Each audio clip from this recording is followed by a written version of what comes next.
The influence of genetic and lifestyle factors on health. DNA and lifestyle factors.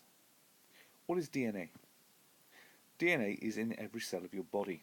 DNA is structured like a double helix. A good way to think of DNA is like a long list of computer program instructions.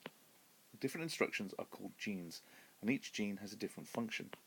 Some genes decide hair color, how much hair you have, or even whether you will develop a disease or disability. Everyone's DNA is slightly different.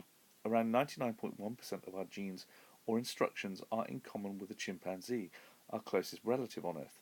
If you were to write down the codes for all the chemicals in your DNA, it would fill about 200 phone books, about 3 billion letters. DNA wasn't discovered overnight. In the 1800s, scientists knew that DNA existed and somehow controlled what we are like. During the 20th century, improvements in technology aided the discovery of DNA.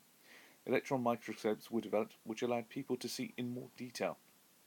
Better X-rays were also developed, which improved X-ray photographs using a process called crystallography. Also in 1953, two Cambridge University scientists called Francis Crick and James Watson discovered the double helix structure of DNA. Crick and Watson showed that DNA was present in every human cell and passed genetic information from parent to child. Although Crick and Watson were brilliant scientists, they did not work alone. They were part of a research team with different skills and abilities. For example, Maurice Wilkins was an expert and specialist in the field of X-ray photography. Rosalind Franklin experimented and developed a new technique that was to take a photograph of a single strand of DNA. Crick and Watson also had access to the latest equipment and used the new technologies mentioned above. They also built on improvements in other branches of science, such as biochemistry. Crick and Watson were also funded by the government, but also industry, which allowed them to carry out their research. In 1986, the Human Genome Project was started to try and map the exact purpose of each gene in the human body. The project was completed in 2001, 15 years later. Scientists from 18 countries were involved in the project, from countries like America, Britain, Japan, France, and Canada. Each team of scientists worked on different areas mapping the genome. This research would not have been possible without computers. The information carried in human DNA would fill 80,000 books, but this information can be easily shared thanks to the internet. The discovery of DNA and the mapping of the human genome are massively important.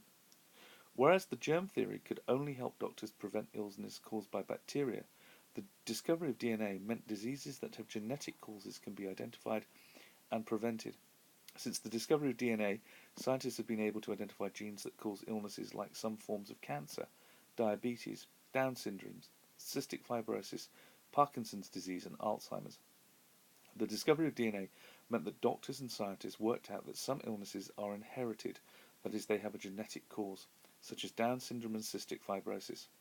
Work on DNA means that people with these genetic illnesses hope that scientists can find a way of helping sufferers. Scientists hope that they can find further ways to help patients suffering from genetic illnesses. Gene therapy has also been developed.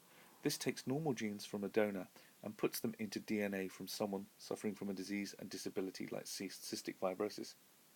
Huntington's chorea, sickle cell anemia, and muscular dystrophy, which are caused by a single abnormal gene. One method involves using stem cells from embryos to reverse a common form of blindness or to regrow nerves and restore movement to people paralyzed in accidents. Another genetic disease the discovery of DNA has helped is baby-in-the-bubble syndrome. This is where babies are born with no immune system, so have no resistance to infection. This is due to a fault in the genes. They are kept in a completely sterile environment, so they are away from infection. Due to gene therapy, this can now be cured. Doctors put on a working copy of the gene into the child's bone marrow. The bone marrow is put into the child's body. The hope is that the correct gene will grow and help restore the child's immune system. Genetic screening is another method that the discovery of DNA has helped develop and allows you to check for certain types of conditions in an unborn baby, e.g. Down syndrome. Another cause of illness is lifestyle factors. In the 20th century, medical professionals have begun to consider how important a person's lifestyle is to the cause of disease. Poor lifestyle can lead to a variety of diseases, such as forms of cancer, heart disease, type 2 diabetes, asthma, ulcers, mental health problems, and so on. One lifestyle choice, smoking, is estimated to reduce the life expectancy by at least 7 years on average. In a way, the identification of lifestyle factors as a cause of disease in the 20th century is nothing new. Doctors in ancient Greece, Rome, and the Middle Ages all recommended diet and exercise based on the theory of the four humours and the theory of the opposites. The table below details some of the major lifestyle factors that have been identified as a cause of disease in the 20th century. Smoking, alcohol consumption, lack of exercise, overweight, poor diet, poverty, stress, poor housing, and relationships.